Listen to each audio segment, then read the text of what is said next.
ओम नमः शिवाय। श्री शिव पुराण रुद्र संहिता खंड 3 अध्याय 18।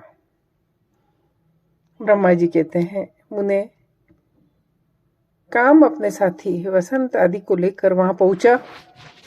उसने भगवान शिव पर अपने बाण चलाए।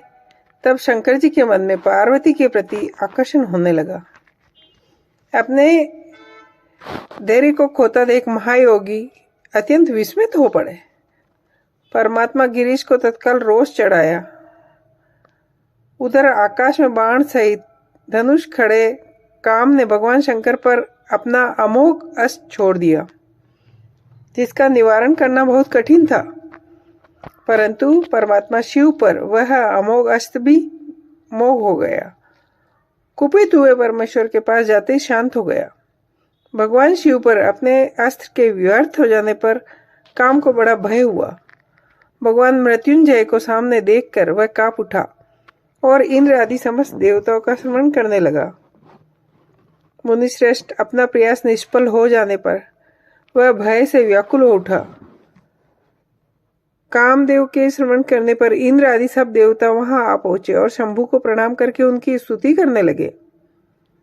देवता स्तुति कर ही रहे थे कि कुपित हो भगवान हर के ललाट के मध्य भाग में स्थित तृतीय नेत्र बड़ा भारी आग तत्काल प्रकट होकर निकली। उसकी ज्वालाएं ऊपर की ओर उठी। वह आग धू करके जलने लगी। उसकी प्रभा प्रलय अग्नि के समान जान पड़ती थी। वह आग तुरंत ही आकाश में उछली और पृथ्वी पर गिर पड़ी। फिर अपने चारों ओर चक्कर काटती हुई धराशायी हो गई। भगवान क्षमा कीजिए, क्षमा कीजिए जब तक देवताओं के मुख से निकले, तब ही उस आग ने कामदेव को जलाकर भस्म कर दिया। उस वीर कामदेव के मारे जाने पर देवताओं को बड़ा दुख हुआ। वे व्याकुल हो ये क्या हुआ ऐसा कहकर जोर से चित्कार करते हुए रोने बिलखने लगे। उस समय पार्वती का सारा शरीर सफेद पड़ गया। काटो तो खून। वे सखियों को साथ ले अपने भवन को चली गई। कामदेव के जल जाने पर रति वहां एक क्षण तक अचेत पड़ी रही। रति की मृत्यु के दुख से इस तरह पड़ी थी मानो मर गई हो।